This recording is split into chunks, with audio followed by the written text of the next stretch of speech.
If you have an intention that you came to this call with, this is a great place and space where you can share that.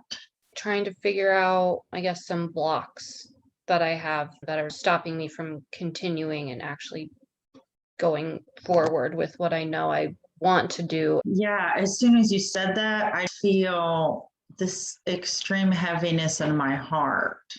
Almost as if all this pressure and like two hands is just kind of like pushing down on me. Is there any emotion that you have about the blocks? Yeah, frustration, sadness, confusion. Mm-hmm. Those are probably the main ones. Do you mind if I ask a little more about the sadness? Is there a place where you feel the special sadness, or is there a phrase that comes up or a certain way that it comes out?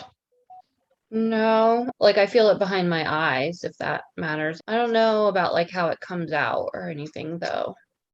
Have you had times where you were just in tears with how hard you're working and not moving ahead in the way that you want it to be? Maybe like once or twice. Yeah, I don't like to cry very often though. I like try to hold it in. How does that feel when you hold it in? Probably would feel better to let it out sometimes. I've actually talked to my therapist about that. It's almost like I feel embarrassed when I cry from before. Like my father would make fun of me sometimes when I would cry. So I think it's kind of like that it's more embarrassing to cry. Yeah, I'm getting chills all over just thinking about how that must feel. And the embarrassment and then the sadness of thinking, well, I feel sad, but I'm not allowed to cry. So I just have to keep all my sadness inside. Yeah.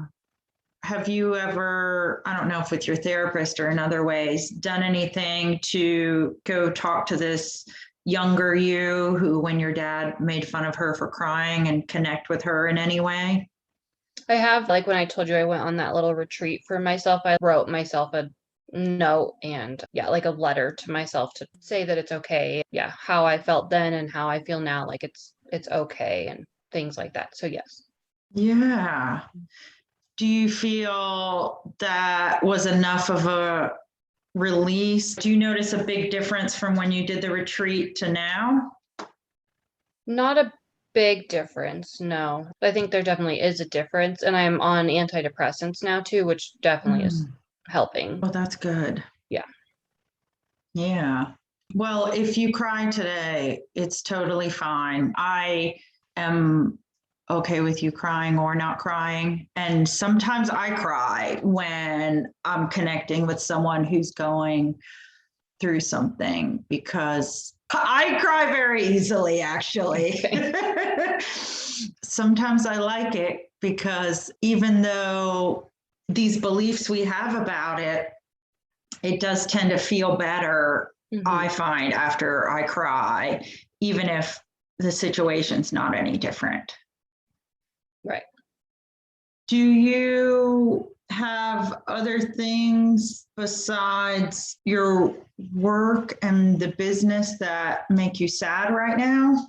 Like financial burden, since I haven't really been bringing in money Mm-hmm. with my husband and everything. I think those are the main other things that are happening right now. Yeah.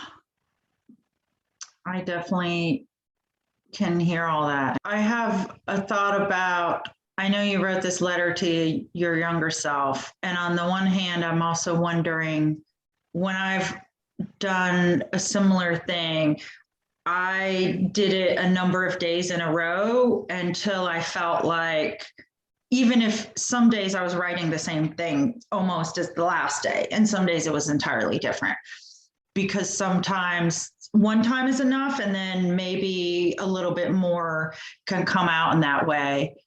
And I don't want to necessarily overlap or repeat what your therapist does, because I'm not a therapist, so I don't know all their knowledge areas. But there is a part of me that's curious if there is a resolution or a different way of engaging or something with your dad related to the whole expressing emotion and expressing sadness and all of that? She's talked to me about like setting boundaries with him. So I haven't done that, but she has talked to me that I could definitely do that and like how to go about that, but I haven't. I don't. He's been better. He's on antidepressants and stuff too, so I think he's a lot happier right now. So I just don't want to go there. Right. Yeah, and yeah, I think it would be really uncomfortable to do that. So I have not. Yeah, that makes sense. Is there a part of you that if it was convenient, you would like to say things to him? Like, let's say you wrote him a letter, not that you're going to give it to him, but just to rage, cry, whatever emotion it is. What about something like that? How does that feel? I think that would probably be a bit cathartic, yeah. So I don't think I would want to give it to him unless, yeah, I really felt compelled to. But I think that definitely could help just for my sake, just getting it off of my chest for sure. Yes. Yeah. I think so too. Yeah, because I'm going back to that first feeling that I was sensing of, like I said, all of this heavy pressure pressing down on your heart. My sense is the frustration and the confusion with business are, yes, those are real things that you're feeling, but in a way, they're symptomatic of things not progressing with business and with this feeling of this, I'm going to use the word burden. You may or may not connect with that word. That's okay. But this burden and this extremely heavy sadness and inner emotion that wants to feel. And you are such a warm feeling person. And so, and that's one of the things that you do bring to your work is this love and the compassion. It seems like letting the sadness come out and letting that be felt can really heal your heart and let it be so that you're not dragging 20 pounds of rocks with you wherever you go as you're trying to go about doing all of the things. Because I almost feel, and maybe even you're not dragging them behind, but almost like you're putting all of this great energy and effort and outreach into the world, but there's this block between you and it from all of the heaviness in your heart. And so it's like interference of all of your wonderful things that you have to bring can't shine beyond the heaviness that you're feeling. It almost makes me think of when you go to get an x-ray and they have you wear that heavy lead vest so that the x-rays they don't want your heart to get it. I feel like you've got this heart and all these great ideas and great help that you want to offer, but there's a lead vest covering it all so that it can't be expressed. Yes. How does that feel, hearing that? Yeah, I mean that I would agree. It's like a block of, I don't know, not wanting to reach out to people just because then I go back to, oh, well, can I do it? Is it something they would want? And so then I just ask myself all of the like bad questions rather than like, yeah, thinking like the good things that could come from it. And so then it just stops me kind of in my tracks from doing anything. So yeah, it's not even actually not seeing progression from the business, it's actually from me to even do anything kind of. Yes. Yeah. Oh, yeah, that makes so much sense. And I'm getting chills now because here's the other thing. I feel like, and correct me if I'm wrong, but I feel like also there's a part of you that's like, okay, now what do I do? And like, that's my block, but what?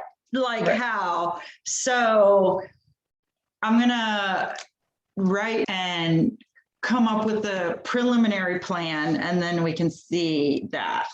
I love this letter that you've already done. I'm going to give my recommendations, but take them how you want to take them. You can do it or to this extent or to another extent. But I believe this letter, I'm calling it your inner child. You can think of it however you want to think of it. And then to your dad, and not that these will ever be sent. And if you want, you can burn them when you're done. You may find that doing one letter is enough emotional catharsis, that it's not that you have to sit down and say, no, first I'll write a letter to my inner child and then to my dad. That might be way too much to handle in one day. Yeah. So you may say, I'm going to do 3 days of letters to my inner child, and then I'm feeling safe and secure. And then I'm going to spend a week writing a letter a day to my dad. I definitely think somewhere between 3 to 7 days, probably for each one. I'm sensing that could seem like a lot of work, but I also feel like it's going to bring so much relief and ease some of this pressure.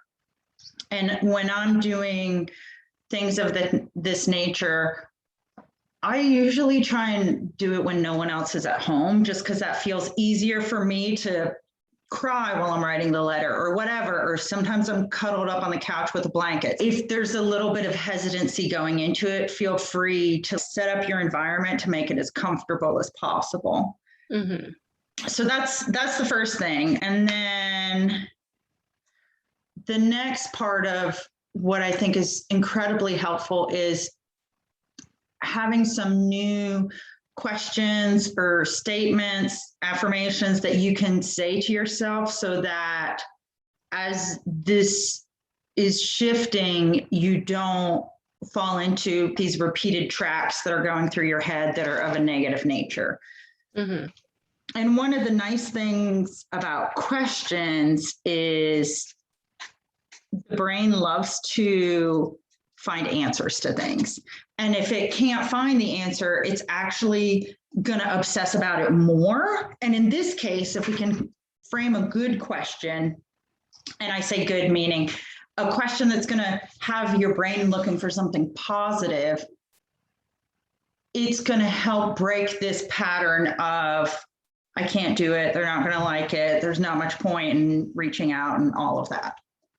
I'll come back to the questions and the affirmations. And then the other thing that I find is super helpful in doing anything like this type of inner work is having activities that you do every day that are very calming to your nervous system, because these letters that you're going to write are naturally going to, it's almost like going to the chiropractor. When you get an adjustment, then there's different hormones flowing, and similar if you've gotten body work done too. I always try and drink a ton of water if I'm doing a lot of stuff like this, because it's helping your body to operate at its maximum. Our emotions change the neurochemicals in our brains. As you are essentially working to change some of the emotions that you're feeling and let yourself start feeling, your brain,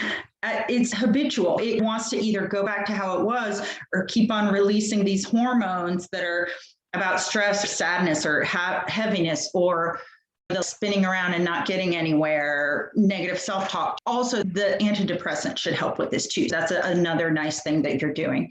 Mm-hmm. But whatever it is that makes you feel really safe and secure and like everything is going to be fine. And I know that that's maybe a little bit of a, not illusion, but it's hard to know some days, is everything really going to be fine? But whether it's taking a bath or going for a walk with your dog or something that really makes you feel settled and safe, deep breathing, yoga, any of that. Mm-hmm. Do you have anything that you currently do that makes you feel like you're going to be okay and makes you feel really settled and grounded and good? Well, I'm sitting next to my dog right now. So yeah, any thing with him, cuddling him, walking him. And yeah, I do try and do like meditation or deep breathing sometimes. Okay. Or I like to color sometimes, like Oh, colored pencils, in a book. yes. Oh, I love that. Those are also good. Okay. Yeah. Yeah. Yeah. I would lean into the things that they're super easy to do. And maybe that is meditation for you, hanging out with your dog, coloring, deep breathing. For the questions or affirmations, we'll get to the actual business action stuff here in a moment, but for how you want to feel or the self-image or self-opinion, however you want to put it, that you want to have, are there any qualities that you're thinking of that would be desirable to you? Confidence, for sure. Like I want to feel successful, I think. And I think just more positive, just in general about everything. Yes. Okay. I love that. Confidence, successful, positive. Do you have a trust that if you feel a certain way or you do a certain action, that you trust that that's a good thing that you came up with? Or is there a little bit of wibbly wobbliness about it? Wibble wobble or whatever you said. Yeah. Yeah. Okay. Because I'm thinking, to me, another thing with confidence is this idea of self-trust, of trusting that how you feel and the actions you take and the thoughts that you think are good for you.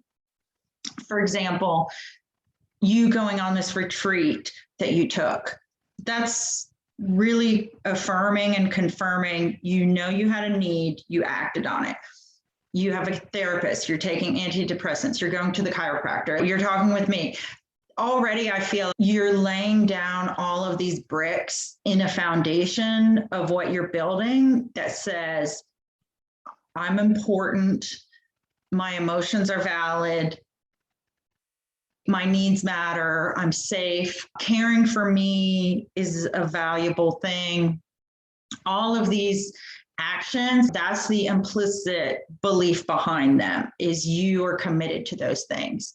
Similar, I like to think of like a pyramid. That's how I like to visualize it. So I feel you're putting down all of these amazing bricks in your foundation, and then it's a continual, you keep on adding more bricks, and that foundation just gets stronger and stronger and more unshakable. Then that's what leads into this confidence, because you're caring for yourself, you're letting yourself be seen and be heard and letting those emotions be felt. That then leads to feeling better, because you're not only are you feeling more confident, but more capable. Because while not everybody sees a counselor or a coach or a chiropractor or whoever, we all know that if you're going to be healthy, if you're going to be successful, we need the outside help and resources to help us with the things that we're doing. Mm-hmm. I want to reflect that it, in many ways, feels you're doing a lot of this work here, and that the continue building on it is going to start making these emotions and this self-image and mindset more in the line of the confidence and the successful and the positive about everything and more things around you. Right. Yeah. Have you ever used affirmations or mantras before?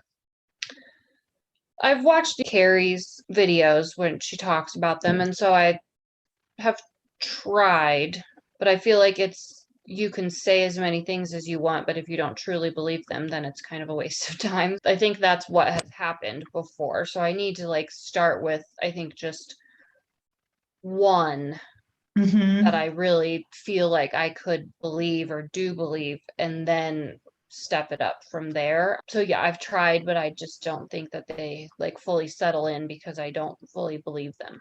Yes, definitely. I totally agree with that. And I think so we can find an affirmation that feels totally believable now that you can work with.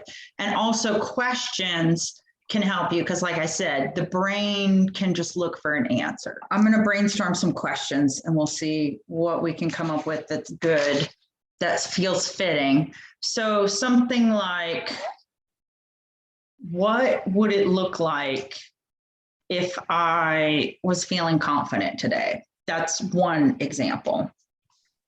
Yeah, when I went on the retreat, I went on, it was like psychic.com or I don't know, something. And they had like a whole list of questions to ask yourself for inner reflection. Yeah. So I did find that much easier, like you said, to actually answer the questions rather than when I'm just journaling or something. Like when I actually had something I was trying to answer, I found it much easier for sure. Yeah. One question I was thinking of just now, what if it's okay to trust myself? Yeah. And like, what if it's okay to trust my emotions? Do you think that if it's okay to trust myself, do you feel that there's a part of you who's going to say, well, I don't, so story over there, or does it feel like a question you could work with?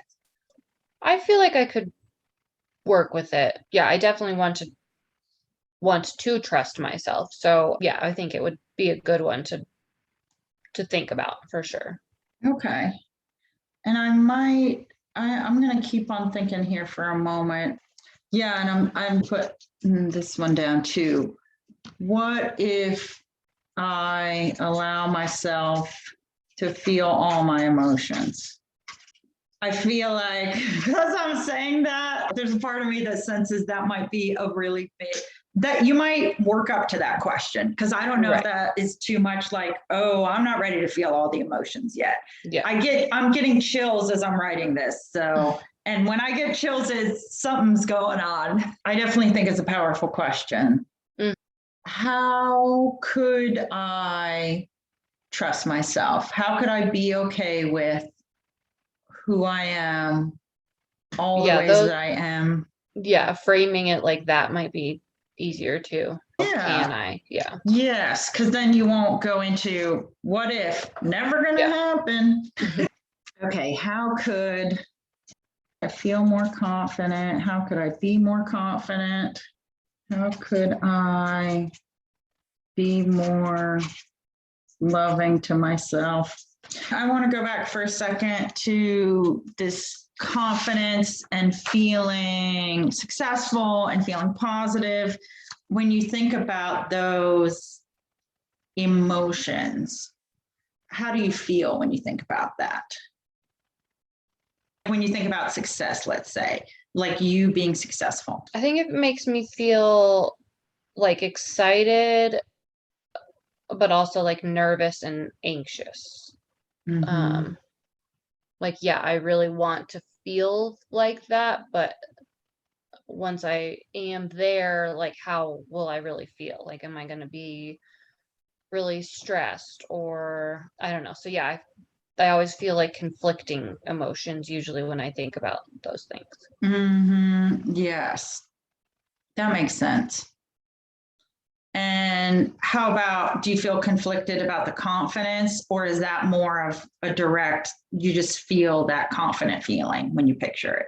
Probably more, yeah, I just feel confident. Like I want to just feel confident in my abilities. Yeah, just in my abilities and in myself. Yeah, I don't know how to word it. It's kind of the emotions are a little conflicting, but more straightforward, I think. Yeah. And how about, you mentioned feeling positive about everything. What are some of those things that you picture? Like, let's say you wake up and you're thinking, oh, I feel positive about this and this and that. What are some of those things that you want to feel positive about? Well, I pretty much always feel positive, like about my relationship with my husband. But he is extremely positive. So yeah, sometimes I feel like my negativity like wears on him. So yeah, half the time I'm like, oh, what would it be like to live in your brain? Just to feel like him. And then I would like to feel positive about business and work, that when I get up, I like to work out in the morning as well. So like feel like I'm excited to work out, and then after get ready and just be excited to work and help people, help animals. I think, if I just feel more positive and excited for that, then I think that would just turn a lot of things around in my life, just feeling happier, more, what did you say? I think you said capable. Like that's another word that I wish I could feel as well. So, okay, when you mentioned the word capable, that might be worth playing with a question. That one might be, what makes me feel capable? Might be a way to phrase that. Yeah, so I'll add that to the list. And so just to wrap up, I'll send you these things. How I work with my questions is multiple times a day, I'll ask myself the question. And I don't even typically sit down with my journal. I journal a lot, but not often with those questions. If it's a question that I really just want to explore and get it in my subconscious, then I might have a sticky note on my fridge, on my bathroom mirror. I put a reminder on my phone to go off at 1:05 that'll say, what if it's okay to trust myself, or whichever one. It's good to just pick one that you feel like it feels like a little bit of a stretch, but not too much of a stretch, or makes you a little bit thinking, oh, if I knew the answer to that question, that would be awesome. And multiple times a day, asking yourself that. Another thought, I sometimes have people who are working with me write a list of 50 things that they feel capable of, confident about, and they can be super basic. I feed my dog every day. Like, it's totally fine to start with things, because there are people who cannot handle being a pet owner. So it's like, you do it and it doesn't feel like a big deal to you, but it's a thing that you do that you're capable of. Coming up with a business idea, being in a successful relationship, a committed relationship, like so many things. Reaching out, receiving help. I feel like I could say like 20 right now if, we had all that time, but having a list like that. And sometimes what I'll do is once I make the list, I will have it where I see it every day and I keep on adding to it. And I also look over it every day, just as a reminder, okay, I am doing something. Even, the outside world might not see all the things. And internally, sometimes you might think, I don't know if I'm getting anywhere. But looking at accomplishments that you've had and things that you have done and that you do that you're capable of and that you're good at is really good to help anchor in this feeling of confidence and capability and positivity and success. Yeah, that makes sense. And I usually say make a list of 50, not that you'll sit down and be able to list 50 today, but it's a bit of a push because you want to stretch yourself to really notice. And you can ask your husband too, or family or friends if you like. I highly recommend writing these letters to your inner child and then some to your dad. And as I said, feel free to throw them away, put them in the garbage disposal, burn them wherever you get rid of things, tear them to shreds if you want to. Pick one of these questions that we talked about that you can start working with. And then just doing the things every day that make you feel good, that really remind you that you are a great human being today as you are, without anything else changing. Right. Okay. Well, thank you very much. This was helpful for sure. Oh, good. Yeah. I'm glad to hear that. All right. Thank you.